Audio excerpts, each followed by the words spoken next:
Eccoci ben ritrovati, eventi del territorio, quest'oggi è a Refrontolo. Siamo alla festa di Santa Margherita e abbiamo il piacere di fare due parole con il sindaco di Refrontolo, Mauro Canal. Signor Sindaco, una manifestazione che anche quest'anno, vediamo alle nostre spalle, ha raccolto numerosa presenza, segno che la voglia di ripartenza è tanta. Sì, manifestazione che in queste modalità si è svolta l'anno scorso anno per la prima volta, è stata una sfida vinta lo scorso anno e quindi giustamente ripetuta. Ecco, il merito va tutto alla Proloco che ha saputo organizzare e riorganizzare questo tipo di evento.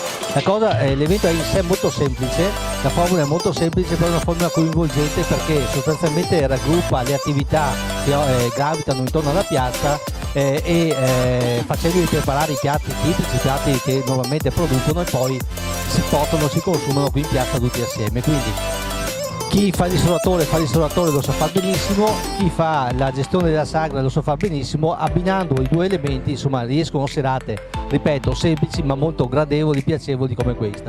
Siamo stati fortunati con il tempo perché fondamentale è l'aspetto tempo in questo momento, questo periodo qua, però insomma sta andando tutto bene, il successo c'è stato come lo scorso anno, insomma credo che la formula paghi e quindi io mi auguro onestamente che sia ripetuta anche in futuro.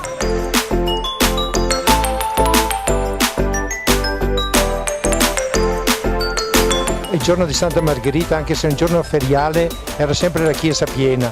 Così abbiamo visto anche questa sera, ecco, la chiesa piena per questa celebrazione in ricordo e per invocare la nostra patrona Santa Margherita.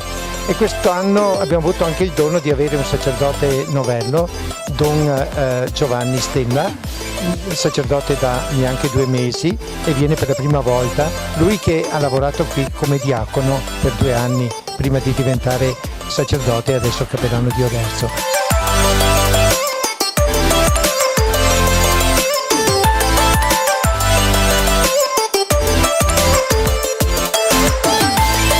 Il grazie è dovuto perché di fatto sono loro che movimentano la vita del paese, è inutile dirlo, ripeterlo, però è sempre stato così e sarà così, quindi il volontario è l'anima nella nostra anima e molte volte il basso operativo dell'amministrazione perché sono loro che poi riescono a sviluppare questi eventi, a fare questa tipologia di eventi che obiettivamente l'amministrazione più di un sostegno non può dare, ma operativamente appunto ha bisogno di queste forze, di questa voglia di fare delle persone.